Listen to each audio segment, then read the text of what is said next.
GK general હોસ્પિટલના resident તેમજ intern જે ડોક્ટર છે તેમને ખાસ હડતાલ પર ઉતર્યાના સમાચાર મળી રહ્યા છે। વાત કરી ડોક્ટર ડીન ઓફિસ આગળ ચોક્કસ મુદતના ધરણા પર તેઓ બેઠા રહ્યા છે। જે આઈએમએસના રેસિડેન્ટ ડોક્ટર અને ઇન્ટર્ન જે છે તે ડોક્ટર્સ બધા જ ભેગા મળીને એપ્રિલ 2024થી ગુજરાત સરકારના નિયમો પ્રમાણે સ્ટાઇપન્ડમાંથી થયેલા વધારા જે ચૂકવવાની માંગ સાથે હડતાલ પર ઉતરી ગયા છે। 1 એપ્રિલ 2024થી ગુજરાત સરકારના નિયમો અનુસાર મેડિકલ કોલેજના તબીબોને સ્ટાઇપન્ડમાં વધારો ચૂકવવાનો છે, છતાં પણ ભુજમાં જીએઆઈએમએસ એટલે કે Gujarat Adani institute of medical science કોલેજમાં મેનેજમેન્ટ દ્વારા સ્ટાઇપન્ડ વધારા અને કહી શકાય કે જે એરિયન્સ છે તે ચૂકવણી અંગે પણ ખાસ હજુ સુધી કોઈ નક્કર પગલાં નથી લેવાયા।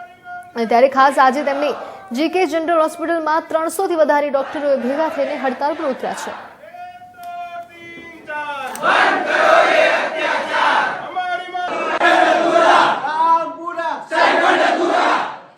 મારું નામ ડૉક્ટર પાર્થ પોપટ છે। હું ફર્સ્ટ યર રેસિડેન્ટ છું જનરલ મેડિસિન ડિપાર્ટમેન્ટમાં અને જુનિયર ડૉક્ટર એસોસિએશનનો પ્રેસિડેન્ટ છું।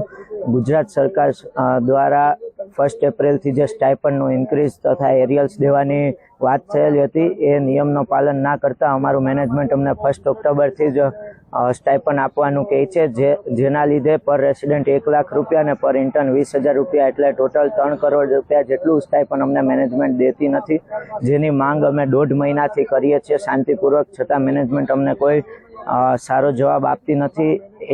એનાથી મજબૂર થઈને અમે આજે હડતાલ ઉપર બેઠા છે। અમારી માંગ એ જ છે કે સરકાર શ્રી દ્વારા જે નિયમ આવેલો છે મેનેજમેન્ટ એનો પાલન કરે અને અમારો હક અમને આપે। મેનેજમેન્ટવાળા એવું કહે છે કે બધી પ્રાઇવેટ કોલેજીસમાં આપશે પછી જ અમે આપશું, જ્યારે સરકારશ્રીએ કીધેલું છે કે સ્ટાઇપન્ડનું ઇન્ક્રીમેન્ટ થાય એ બધી કોલેજીસમાં એપ્લાય થાય તો બધી કોલેજીસ ઘણી બધી કોલેજીસ આપવા બી માંડી છે, છતાં આપણી મેનેજમેન્ટ અદાણી કોલેજની મેનેજમેન્ટ એ માનતી નથી। અમે પ્રયત્ન કરીએ છીએ મેનેજમેન્ટ સાથે વાત કરવાના કે અમારી માંગ પૂરી કરી દે, જેથી પેશન્ટને એ લોકો હેરાન ના થઈને અમારી હડતાલ વહેલી તકે બંધ કરીને અમે પાછા ઇમરજન્સીમાં જોડાઈ જઈએ પેશન્ટો સાથે। મારું નામ પટેલ ખુશાલી છે। હું ઇન્ટર્ન ડોક્ટર છું।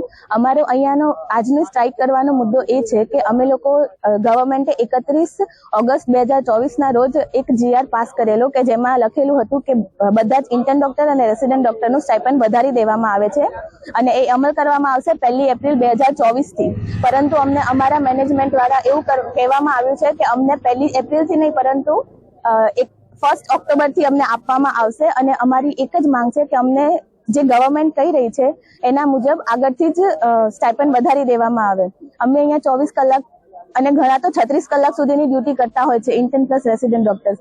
ઇમરજન્સી સેવા 24 કલાક 7 દિવસ અને 365 દિવસ ચાલુ હોય છે, પરંતુ અમને જ્યારે અમારી વાત અમે દર્દીને કોઈ જ તકલીફ થાય કે એવું નથી ઈચ્છતા અને એના માટે જ અમે છેલ્લા 2 મહિનાથી વાટાઘાટો કરીને અને લેટર્સ આપીને આ વસ્તુનો હલ માંગતા હતા, પરંતુ હજી સુધી અમને આપવામાં આવ્યો નથી અને એના પર અમારે આ પગલું ભરવું પડ્યું છે કે સ્ટ્રાઇક સ્ટાર્ટ કરવી પડી છે એમ। અને અમે એ જ ઈચ્છીએ છીએ કે જેટલું વહેલામાં વહેલું થઈ શકે એટલું એ લોકો અમને આ કરી દે કે વધારી દે તો અમે બી અમારી ડ્યુટી પાછી જોઈન કરી દઈએ અને અમે બધા જ સારી રીતે દર્દીને કોઈ તકલીફ ના થાય અને અમને બી અમારું જે વળતર મળવું જોઈએ એ અમને મળી જાય।